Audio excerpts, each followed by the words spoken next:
என்னடி விஜய், வீடு எப்படி இருக்கு? அப்படியே பாத்துக்கிட்டே இருக்க. சூப்பரா இருக்குக்கா. இது வீடு இல்ல, மாளிகை, அரண்மனை மாதிரி இருக்கு. இங்கதான் நான் உன்னை ராணி மாதிரி உட்கார வைக்க போறேன். சரி வா, வீட்டுக்குள்ள போலாம். சரிக்கா. இந்த வீடு உன் வீடு ஆகணும். வலது கால் வச்சு வீட்டுக்குள்ள போ. சரிக்கா. என்னடி, வீடு பிடிச்சிருக்கா? இந்த வீட பிடிக்காதுன்னு யாரா சொல்லுவாங்களாக்கா? எனக்கு ரொம்ப பிடிச்சிருக்கு. ஆமா, அங்க வர்றது யாருக்கா? யாரடி கேக்க?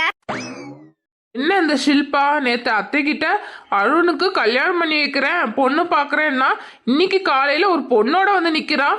என்னமோ தப்பா இருக்கு, என்னன்னு கண்டுபிடிப்போம். விஜி, இவர் இந்த வீட்டோட மாப்பிள்ள. இவரும் இந்த சொத்துக்காண்டி ஏதோ பிளான் பண்ணிட்டு இருக்காரு. அதனாலதான் டிராமா பண்ணி எங்களை இந்த வீட்டுக்குள்ள கூட்டிட்டு வந்தாரு. அருணும் இந்த வீட்டுக்குள்ள வராம இருக்கிறது காரணம் இவர் தான். சரிடி வா, உள்ள போலாம். சரிக்கா. வணக்கம் சார். அம்மா, இது யாரு? என் தங்கச்சி சென்னையில தான் இருக்கா. விஜி, சார் தான் இந்த வீட்டோட மாப்பிள்ள. சார் இல்லன்னா இந்த வீட்டுல எதுவுமே நடக்காது. வணக்கம் சொல்லிக்கோ. வணக்கம் சார். அட, மீனாட்சி அக்கா வந்துட்டாங்க. மீனாட்சி அக்கா. ஷில்பா. அம்மா, இது யாரு? அக்கா, இது என் தங்கச்சி விஜி. இவளும் சென்னையில தான் ஹாஸ்டல்ல தங்கி படிக்கா. ஓ அப்படியா, சரி சரி. ஆண்டி, என்னை ஆசீர்வாதம் பண்ணுங்க. நல்லா இருமா, எந்திரி. ஆஹா, நம்ம சொல்றதுக்கு முன்னாடியே வேலைய ஆரம்பிச்சிட்டாலே. பிறகு என்ன, நம்ம ரத்தமாச்சே, நம்மள மாதிரிதான் இருக்கும். கலக்கு விஜி, கலக்கு. ஹாய், என் பேர் சுந்தரி. ஹாய் ஷில்பா, உன் தங்கச்சி ரொம்ப மரியாதையாவும் லட்சணமான பொண்ணாவும் இருக்கா. எனக்கு இவள ரொம்ப பிடிச்சிருக்கு. இவங்களை பார்த்தா ஆசீர்வாதம் வாங்கணுங்கிறது இந்த காலத்துல எந்த பொண்ணுங்களுக்கு ஞாபகம் இருக்கு? உன் தங்கச்சி ரொம்ப நல்ல பொண்ணு. உன் தங்கச்சியை நீ நல்லா வளர்த்திருக்க.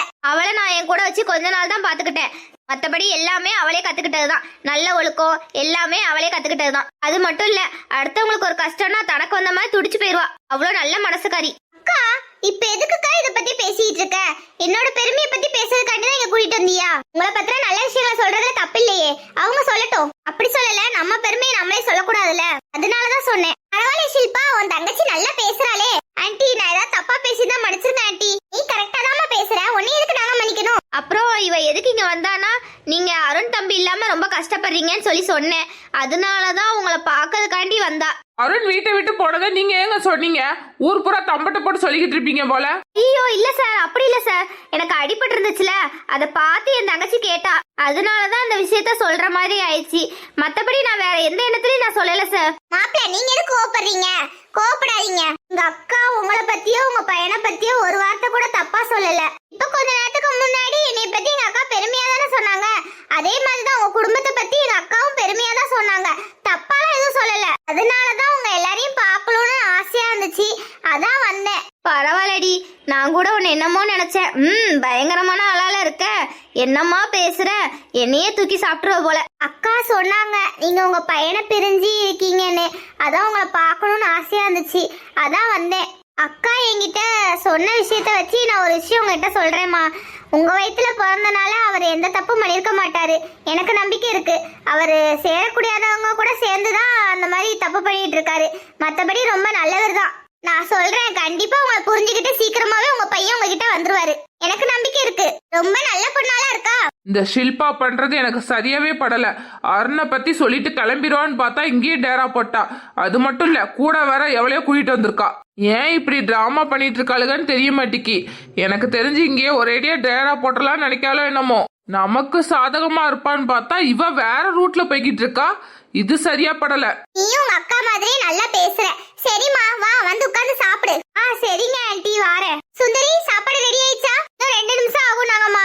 அப்ப சரி, அதுக்குள்ள இந்த விஜயை கூட்டிட்டு போய் வீட சுத்தி காட்டு. சரிம்மா. விஜி, என் கூட வா, நான் இந்த வீட சுத்தி காட்டுறேன்.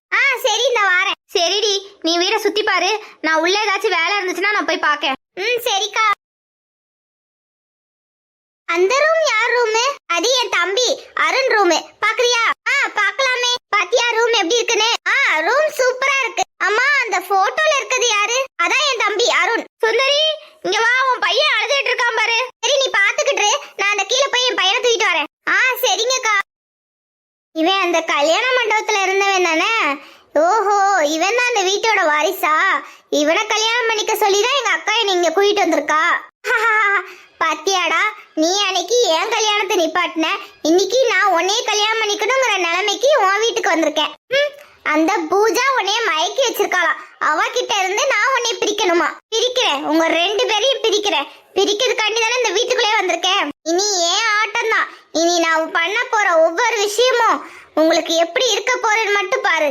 நீ அந்த பூஜாவை வாழ்க்கையில இனிமே சேர முடியாத அளவுக்கு நான் பண்றேனா இல்லையான்னு பாரு. இண்டி பூஜா, என்னைய வாழ விடாம பண்ணிட்டு இங்க நீ ராஜ வாழ்க்கை வாழ்றதுக்கு பிளான் பண்ணிட்டு இருக்கியா? எப்படி நீ அவனை கல்யாணம் பண்றேன்னு நானும் பாக்குறேன். விட மாட்டேன்டி, இது எனக்கு கிடைச்ச சான்ஸ். கண்டிப்பா நான் இதை விடவே மாட்டேன். என்னை அடிச்சு இல்ல, திருப்பி கொடுக்க வேண்டிய நேரம் வந்துட்டு கண்டிப்பா நான் உன்னை அடிக்கிறேனா இல்லையான்னு பாரு. இந்த காலம் துணியை காலம் ஊரை விட்டே ஓட வைக்கிறேனா இல்லையான்னு பாரு. என்ன பூஜா, காலையில சீக்கிரமா வந்த மாதிரி இருக்கு. எங்களுக்கு முன்னாடியே வந்துட்டேன். இல்ல இன்னைக்கு சீக்கிரம் கிளம்பிட்டேன், அதான் வந்தேன். மேடம் எப்ப வருவாங்க? மேடம் எப்பயும் போலதான் 10 மணிக்கு தான் வருவாங்க. ஓ அப்படியா, சரி சரி. ஏன் மேடம்கிட்ட எதுவும் பேசணுமா என்ன? ஆமா, ஒரு முக்கியமான விஷயத்த பத்தி கேட்கணும். ஓ அப்படியா, சரி சரி. என்ன விஷயம்? ஒண்ணும் இல்ல, பர்சனலா ஒரு விஷயம் கேட்கணும் மேடம்கிட்ட. அதான் கேட்டுட்டு வந்து சொல்றேனே. ஓ அப்படியா, சரி சரி. சரி ஓகே, நீ உன் வேலையை பாரு, நம்ம அப்புறமா பேசலாம். சரி மீனா. இந்த விஷயத்த யார்கிட்டயுமே சொல்ல முடியல. எவ்வளோ கஷ்டமா இருக்கு. நம்ம இந்த விஷயத்த சொன்னோம்னா இங்க இருக்கிறவங்களாம் நம்மள தப்பா நினைச்சிருவாங்களோன்னு பயமாவும் இருக்கு. மேடம் கிட்ட தான் நம்ம ஹெல்ப் கேட்கணும்.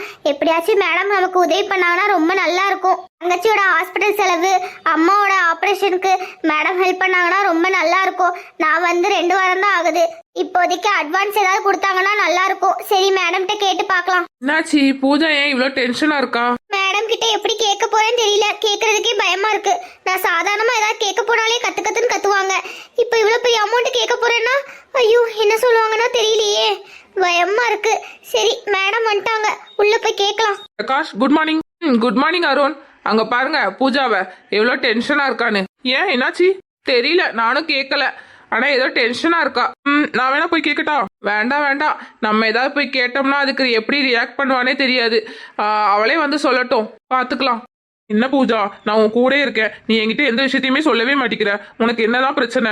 என்னால முடிஞ்ச உதவி நான் பண்ண போறேன். என்கிட்ட சொல்லலாம்ல. ஏன் பிரகாஷ், ஆபீஸ்ல உள்ளவங்க யாரும் எதுவும் சொல்லிருப்பாங்களா என்ன? தெரியலையே, எனக்கே பூஜா கிட்ட போய் என்ன ஏதுன்னு கேட்கணும்னு தோணுது. சரி அவளே வந்து சொல்லட்டும் அப்படின்னு நினைக்கேன். ஆமா பூஜா ஏன் மேடம் ரூமுக்கு போறா? என்னது மேடம் ரூமுக்கு போறாளா? May come in madam. Yes come in. நீயா? சொல்லு, என்ன விஷயம்? மேடம், அது வந்து சீக்கிரம் சொல்லு, எனக்கு டைம் இல்ல, நிறைய ஒர்க் இருக்கு. சும்மா இங்க நின்னு போஸ்ட் கொடுக்கறதுக்கு தான் வந்தியா? இல்ல மேடம், ஒரு விஷயம் உங்ககிட்ட கேட்கணும். என்ன விஷயம்? எங்க அம்மாவோட கண் ஆபரேஷனுக்கு கொஞ்சம் பணம் வேணும். என்ன சொன்ன? தெளிவா சொல்லு, ஒன்னும் புரியல. இல்ல மேடம், எங்க அம்மாவோட கண் ஆபரேஷனுக்கு அட்வான்ஸா ஒரு 20,000 வேணும் மேடம்.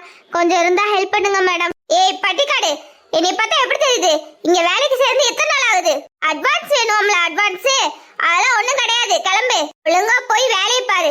கம்பெனில சேர்ந்து 2 வாரம் தான் ஆகுது, அதுக்குள்ள 20,000 அட்வான்ஸ் வேணுமா? போ போய் வேலையை பாரு. ஏய் என்ன சொன்னது காதுல விழலையா? போ. மேடம் ப்ளீஸ் மேடம், எனக்கு இந்த சென்னையில யாரையுமே தெரியாது மேடம். இந்த வேலை, இந்த கம்பெனி தவிர வேற எதுவுமே எனக்கு தெரியாது மேடம். ப்ளீஸ் மேடம், எனக்கு கொஞ்சம் ஹெல்ப் பண்ணுங்க மேடம். எங்க அம்மா கிட்ட நான் சொன்னேன் மேடம், எப்படியாச்சும் பணத்தை ஏற்பாடு பண்ணி கொடுத்துருவேன்னு.